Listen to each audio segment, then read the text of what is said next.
नमस्कार विद्यार्थियों, मेरा नाम चंद्र प्रकाश शर्मा है। बीए प्रथम वर्ष में जो फर्स्ट पेपर चल रहा है कहानी चयनिका का, उसमें हम कहानियाँ पढ़ रहे थे। पिछली कहानी मन्नू भंडारी की सजा, ये हमने पढ़ी। जैनेन्द्र की कहानी पाजेब, चंद्रधर शर्मा गुलेरी की उसने कहा था, प्रेमचंद की नमक का दारोगा और यशपाल की खच्चर और आदमी। ये कहानियाँ पढ़ने के बाद हम आज की कहानी पर पहुँचे हैं, जिस कहानी का नाम है दाज्यू। दाज्यू कहानी के लेखक शेखर जोशी हैं और इनसे संबंधित लेखक से संबंधित पूरी जानकारी पहले हम समझ लेते हैं। शेखर जोशी आधुनिक कहानीकारों में उनका नाम बड़े महत्व का माना जाता है। नई कहानी के आरंभिक दौर में जो कहानीकार विशेष सचेत और सक्रिय दिखाई देते हैं, उनमें शेखर जोशी एक महत्वपूर्ण नाम है। उनकी कहानियों में सामाजिक संघर्ष और परिवर्तन की आकांक्षा पूरी तीव्रता के साथ स्पष्ट होती है। उन्होंने कम संख्या में कहानियाँ लिखी हैं, पर उनकी कहानियाँ बेहद प्रभावशाली बन पड़ी हैं। उन्होंने कहानी पत्रिका के माध्यम से अपनी कहानियों को पाठकों के समक्ष रखा। 1958 में उनका प्रथम कहानी संग्रह कोसी का घटवार ये प्रकाशित हुआ। ये इनका पहला कहानी संग्रह था जिसमें इनकी विभिन्न कहानियों को जगह मिली, और कोसी का घटवार नाम से इस संग्रह को इन्होंने प्रकाशित कराया। शेखर जोशी का नाम आधुनिक कहानीकारों में या नई कहानी के जो प्रमुख कहानीकार हैं उनमें बड़े महत्व का माना जाता है। शेखर जोशी ने 1954-1956 के आसपास कहानियाँ लिखना प्रारंभ किया। 1958 में प्रकाशित कोसी का घटवार संग्रह ने पाठकों का ध्यान आकृष्ट किया। उनके बाद बदबू कहानी संग्रह प्रकाशित हुआ। कोसी का घटवार तथा बदबू उनकी बेहद चर्चित कहानियाँ रही हैं। वे आज भी प्रासंगिक बनी हुई हैं। उन्होंने अधिक मात्रा में कहानियाँ नहीं लिखी, तथापि वे हिंदी के सक्षम कहानीकार हैं। उनकी लगभग सभी कहानियाँ उनके साथ के लोग संकलन में प्रकाशित हुई हैं। अलग अलग जो कहानी संग्रह प्रकाशित हुए हैं, कोसी का घटवार और बदबू, उनमें अलग अलग संग्रह के रूप में प्रकाशित हुए, लेकिन उनकी समस्त जो ग्रंथावली है, समस्त जो रचनाएं हैं, वो साथ के लोग संकलन में एक जगह मिल जाते हैं। अपने समय में उनकी कहानी नई कहानियाँ ज्ञानोदय, सारिका जैसी अग्रणी पत्रिकाओं में छपती रही हैं। जो समसामयिक पत्र पत्रिकाएं समय समय पर हिंदी साहित्य में प्रकाशित होती रही हैं, जिनमें से बड़ी ही प्रसिद्ध जो पत्रिकाएं हैं उनमें कहानी, नई कहानी, ज्ञानोदय, सारिका, हंस, ये बड़े ही महत्व के पत्र माने जाते हैं। इन पत्रों में शेखर जोशी की कहानियाँ उस समय पर प्रकाशित होती रही हैं। हिंदी साहित्य के विद्यार्थियों को इन पत्र पत्रिकाओं का भी अध्ययन करते रहना चाहिए। इनमें से कुछ पत्र बड़े ही महत्व के हैं। हंस जो है, इसका प्रकाशन मुंशी प्रेमचंद ने 1936 में किया। यह कहानी कला के लिए बहुत ही अच्छे कोटि का पत्र माना जाता है। नया ज्ञानोदय इसी प्रकार की पत्रिका है, जिसमें विविध विधाओं के प्रकाशन के साथ साथ कहानियाँ भी प्रकाशित होती हैं।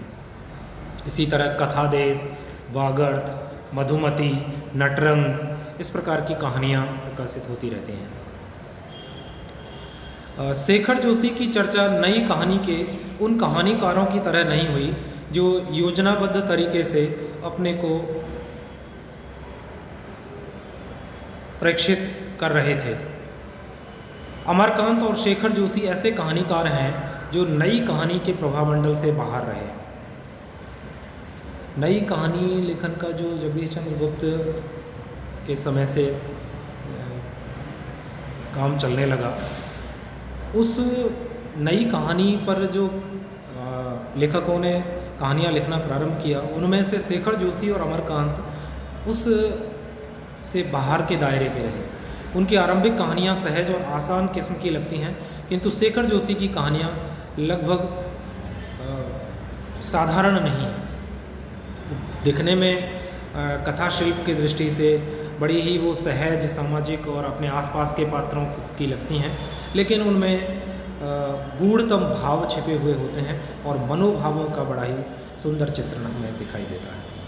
शेखर जोशी ने पहाड़ी जीवन की कहानियाँ लिखी हैं, जिनमें वे पहाड़ी जीवन की सादगी और गरीबी को रूपायित करते हैं। पहाड़ी जीवन की सबसे बड़ी विडंबना यह है कि गरीबी के कारण उसका सारा प्राकृतिक वैभव एक विकृति लगने लगता है। पहाड़ों का जो जीवन होता है वो बड़ा ही विषम और कठिन होता है। निश्चित रूप से पहाड़ पर रहने वाले व्यक्तियों को शारीरिक श्रम भी अधिक करना पड़ता है और जीवन की जो सुविधाएं होती हैं वो उनके पास कम होती हैं। इन सब पहलुओं पर विचार करते हुए शेखर जोशी ने अधिकतर जो कहानियाँ लिखी हैं वो पहाड़ी परिवेश को लेकर के लिखी हैं। कथा व्यथा कहानी में बुढ़िया जीवंती के माध्यम से अभावग्रस्त जीवन की व्यथा को दुस्वप्न के रूप में प्रस्तुत किया गया है। समर्पण, आखिरी टुकड़ा, मेंटल और सीढ़ियाँ आदि कहानियों में समाजशास्त्रीय संदर्भों को शेखर जोशी ने पूरी रचनात्मकता के साथ प्रस्तुत किया है। साथ के लोग और मृत्यु जैसी कहानियों में शेखर जोशी सामाजिक संलग्नता की मूल आवश्यकता पर बल देते हैं। शेखर जोशी ऐसे कथाकार हैं जो अपनी कहानी में परिवेश का पूरा निर्वाह, पूरा चित्रण करते हैं और उस परिवेश के साथ अपनी कहानी को कहते हुए चले जाते हैं। कहानी सहज बन जाती है, लेकिन भावों को वो इस प्रकार प्रकट करती है कि पाठक का चित्त न केवल रमता है अपितु उस कहानी से अपने मन को बड़ा ही व्यथित और प्रभावित मानता है। शेखर जोशी की बदबू कहानी प्रतीकात्मकता के साथ अनेक तरह की अनुगूंजों को व्यक्त करती है। इस कहानी का मजदूर तभी तक जिंदा है जब तक वह अपने हाथों में बदबू महसूस कर रहा है। यह बदबू ही उसकी प्रतिरोधात्मक शक्ति का प्रतीक है। इसलिए इसके विषय में डॉक्टर विजय मोहन सिंह का यह कथन सर्वथा सटीक है। यह न केवल मजदूर तथा मालिकों के रिश्तों पर लिखी प्रारंभिक हिंदी कहानियों में से है, बल्कि इस सिलसिले में गहरी प्रतिरोधात्मकता व्यक्त करने वाली कहानियों में भी है। निश्चय ही कम लिखने के बावजूद शेखर जोशी हिंदी के एक समर्थ कहानीकार हैं। आज की जो कहानी है उस पर हम विचार करें, जैसा कि इसका शीर्षक है दाजू। दाजू इस कहानी का प्रमुख पात्र है। एक पहाड़ी लड़का है जो अपने आसपास के माहौल और परिवेश के साथ अपने को जोड़ लेता है। एक होटल या ढाबे पर काम करते हुए वह किस प्रकार के मनोभावों से ग्रसित होता है, उस पर यह कहानी लिखी गई है। 1979 में प्रकाशित उनकी दाजू कहानी भावुकता से ग्रस्त एक साधारण सी कहानी लगती है, लेकिन डॉक्टर विजय मोहन सिंह ने ठीक ही लिखा है कि यह कहानी भावुकता की अपेक्षा उससे बहुत ज़्यादा बड़ी चीज़ को रेखांकित करती है, और वो है वर्ग भेद। वह खौफनाक वर्ग भेद जो अपने घर, परिवार और प्रदेश के आदमी को भी अपना आदमी नहीं रहने देता और इस तरह आदमी को आदमी भी नहीं रहने देता। इस कहानी की खूबी यह है कि शेखर जोशी ने वर्ग भेद को रेखांकित करने के लिए किसी फॉर्मूले का उपयोग नहीं किया। डॉक्टर विजय मोहन सिंह के शब्दों में उस दौर की सारी कहानियों में वर्ग भेद की वास्तविकता को इतनी सहजता के साथ उजागर करने वाली कोई कहानी नहीं मिलती। अतः राजा निर्वंशिया कमलेश्वर की जो कहानी है उसे हम भावुकता की कहानी कह सकते हैं, पर दाजू वाकई वर्ग भेद की कहानी है। राजा निर्वंशिया जो कहानी है कमलेश्वर की, उसमें भी दो धाराओं को एक साथ दिखाया है कि किस प्रकार आदर्श में एक राजा और रानी जो भी कुछ करते हैं उसे लोग बड़े सहज भाव से देखते हैं और सही मानते हैं, किंतु यथार्थ में एक मज़दूर और गरीब व्यक्ति अगर कुछ भी करता है तो उसे बड़ी ही हेय दृष्टि से देखा जाता है, और कैसे एक बेरोज़गार व्यक्ति खुद ही अपने आप को समेटता हुआ अंत में अपने प्राण त्याग देता है। इस प्रकार दाजू कहानी उस वर्ग भेद को हमारे सामने रखती है जहाँ हम अमीर और गरीब का अंतर देखते हैं, जहाँ हम मालिक और नौकर का अंतर देखते हैं। उस अंतर को हमारे सामने ये कहानी प्रस्तुत करती है।